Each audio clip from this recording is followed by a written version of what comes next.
Ritorna come sempre nella grande famiglia di Cantiamo Napoli, Angela Pisaniello. Buonasera, buonasera a tutto il pubblico da casa e buonasera a te Alfonso.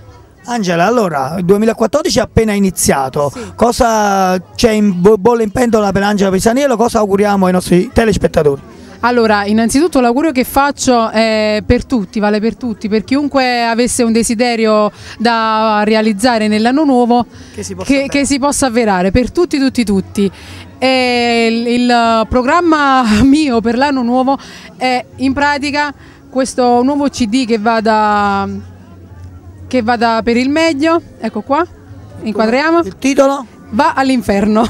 Va all'inferno, che è il titolo anche della canzone che abbiamo ascoltato qui a La Cantiamo volta Napoli. precedente, sì, però adesso questa sera faccio ascoltare un altro brano che si intitola Cuore. Cuore, tu sai che Cantiamo Napoli porta fortuna, quindi porterà fortuna certamente anche al tuo nuovo CD. Sì. Anche se mandiamo un po' all'inferno, ma tu andrai in paradiso con questo CD. Speriamo che vado in paradiso e speriamo che le mie prospettive e i miei conti su questo CD vadano a buon fine. Allora, un buon 2014 a tutti, seguite Angela Pisaniello, ma seguite soprattutto Cantiamo Napoli.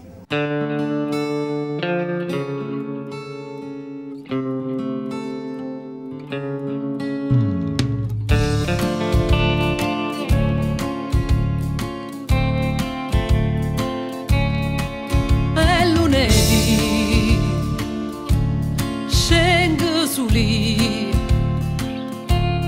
pago girando per fuori in vetrina, sperando di trovare due occhi plastica, due cuore elettrica, e mette chiusi in una scatola di cartone e manaccia a innamorare. È lunedì, sempre su lì, porta nascosi da un fazzoletto, un mare bugia, due gocce lacrime che m'accompagnano, e quella voce di un'amica che diceva scema non ti fa imbrugliare.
Tutti i ricordi chiusi in un cassetto che non sa cancellare.